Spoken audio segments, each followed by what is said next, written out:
আমি যে খবর পাইতেছি ত্রিপুরার যে প্রায় সমস্ত জায়গায় আমাদের গরু ব্যবসায়ী ভাইদেরা গরু ব্যবসায়ী সাময়িক তারা অনির্দিষ্টকালের জন্য ব্যবসা করবে না বললে সেটা বন্ধের ডাক দিছে।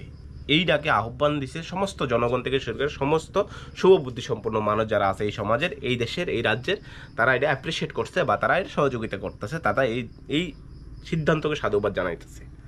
এইবার এই সিদ্ধান্তকে কেন্দ্র করে সেটা বর্তমান শাসক দলীয় কিছু নেতা আছে, যে বকাটে নেতা, তারা কিন্তু উচ্ছৃঙ্খলতা সৃষ্টি করার চেষ্টা করতেছে, এটাকে রাজনীতিভাবে ঘুরানোর চেষ্টা করতেছে। আমি আপনাদের উদ্দেশ্যে কইতাছি, দেখেন এই আন্দোলন কোনো রাজনৈতিক না, এই আন্দোলন কোনো ধর্মের পরিপ্রেক্ষিতে না, এই আন্দোলন কোনো কিছুই না। অ্যাকচুয়ালি এটা তাদের আন্দোলন। এই রাজ্যে তারা গরু কিনে, বিভিন্ন জায়গা থেকে গরু কিনে, তারা তো টাকার পয়সার বিনিময়ে গরু কিনে যখন নেওয়া হয় রাস্তাঘাটে, তাদের থেকে একটা গৌরক্ষা বাহিনী নামে এক সন্ত্রাসী দল তাদের থেকে টাকা আদায় করে, মোটা অঙ্কের টাকা আদায় করে। যদি না টাকা দেওয়া হয় তাদের গৌশালায় নেওয়া হয়। এইবার আমার প্রশ্ন হচ্ছে, এই গৌশালা নেওয়ার পর এই গরুগুলি কি করে?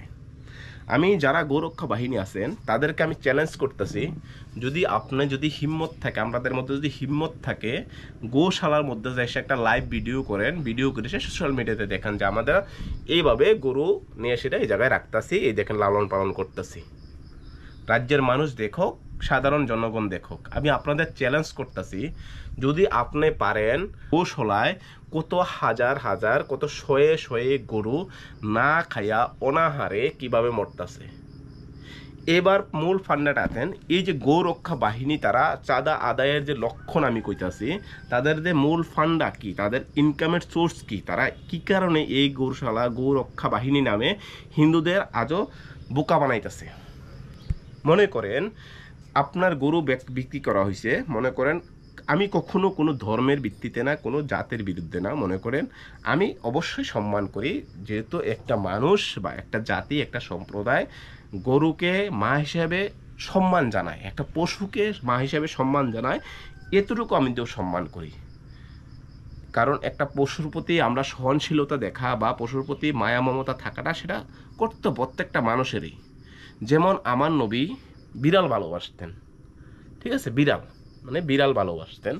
এমন ইতিহাস দেখলে বা হাদিস কোরআন দেখলে এমন অনেক জিনিসে এমন দেখা যায় যে পশুর প্রতি সহনশীলতা হওয়া দরকার।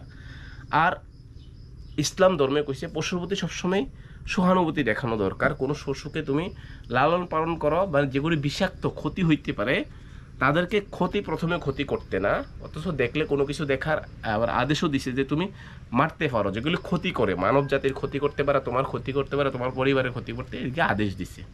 নাইলে প্রায় সব ক্ষেত্রেই পশুর প্রতি সহনশীলতা দেখানো ইসলামে শিখাইছে। তো শুধু ইসলামে না, এটা প্রত্যেকটা ধর্মে সেটা শিখাইছে। এবার মনে করেন প্রত্যেকটা শাস্ত্রে পশুর প্রতি সহনশীলতা হওয়াটা কি কারণে দরকার, আপনার এটা ধর্মের ভিত্তিতে যদি দেখেন এটা আলাদা বিষয়।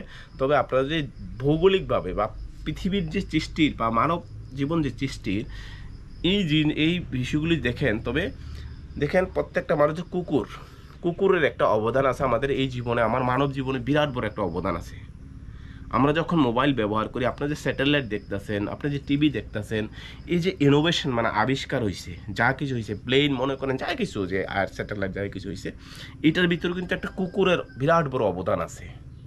যারা জানেন তো জানেন, এই বিরাট বড় অবদান আছে। তাহলে প্রত্যেকটা পশুর একটা সামাজিক ক্ষেত্রে বা আমরা মানব জীবন সচ্ছল করতে বা সুন্দরভাবে করতে প্রত্যেকটা পশুর একটা ভূমিকা থাকে। এটা বৈজ্ঞানিক কোণ, সায়েন্স কোণ, সামাজিক কোণ, যেভাবে কোণ সেটা থাকে। আমি প্রত্যেকটা ক্ষেত্রে আমি সম্মান করি। বাট যখন আপনি একটা জিনিসকে সম্মান করেন, ঠিক আছে, কিন্তু এর পরিপ্রেক্ষিতে আপনি আরেকটা জাতির উপরে, শুধু জাতির উপরে এইটাকে কেন্দ্র করে টার্গেট করে সেটা হেরে আক্রমণ করেন, সেটা ঠিক না।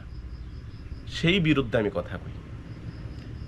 আপনি বলেন যে আমি হিন্দু ধর্মকে টার্গেট করতেছি, অবশ্যই না। কারণ হিন্দু ধর্মের ভিত্তিতে লাখো লাখো মানুষ আছে, কোটি কোটি মানুষ আছে যারা এই ধরনের মানসিকতা রাখে না। অল্প হাতে গোনা কয়েকজন তারা নিজের স্বার্থ উদ্ধারে তারা এই ধরনের কর্মকাণ্ডে জড়িত থাকে। কিভাবে?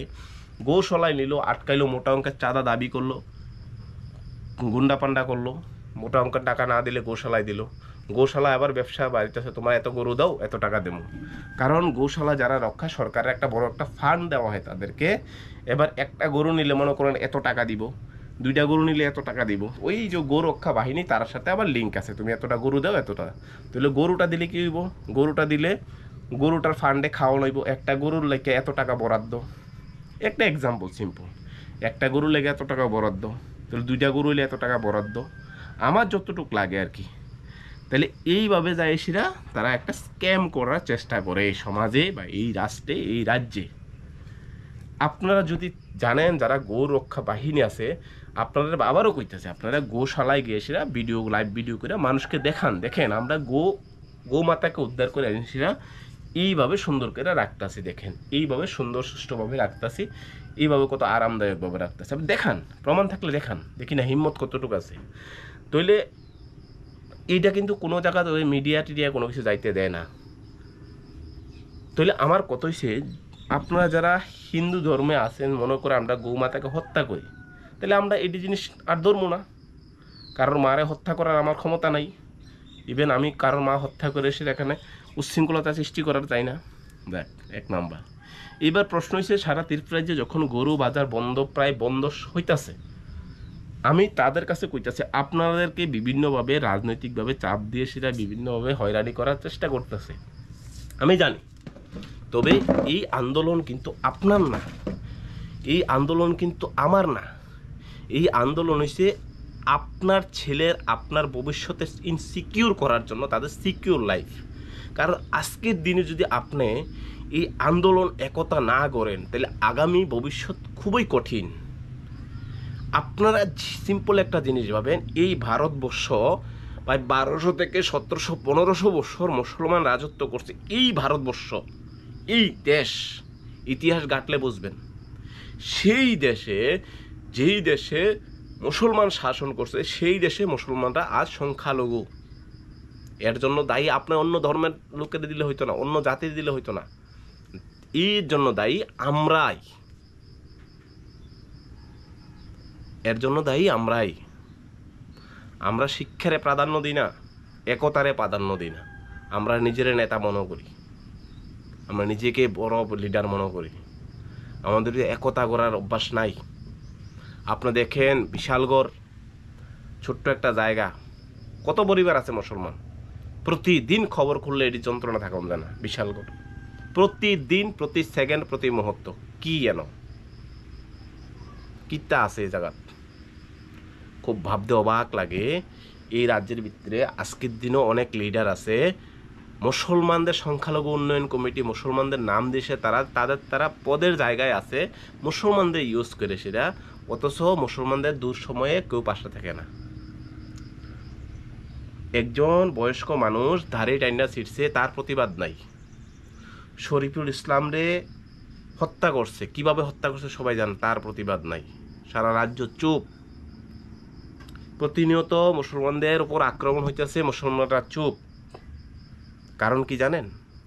মুসলমান কি বুঝে না? মুসলমান কি জানে না? জানে, সবই বুঝে, সবই জানে, মুসলমানরা সবই বুঝে।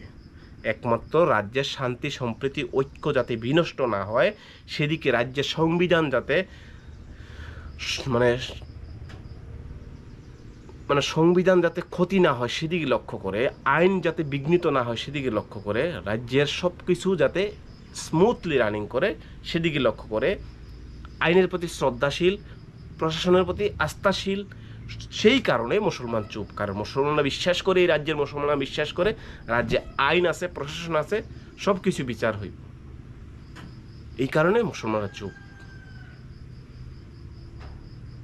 আপনারা মনে করতেছেন যে মুসলমান কিছু বোঝে না, সবই বুঝে। তবে সব কিছু শান্তি সম্প্রীতি ঐক্য বজায় রাখার চেষ্টা করতেছে বারবার।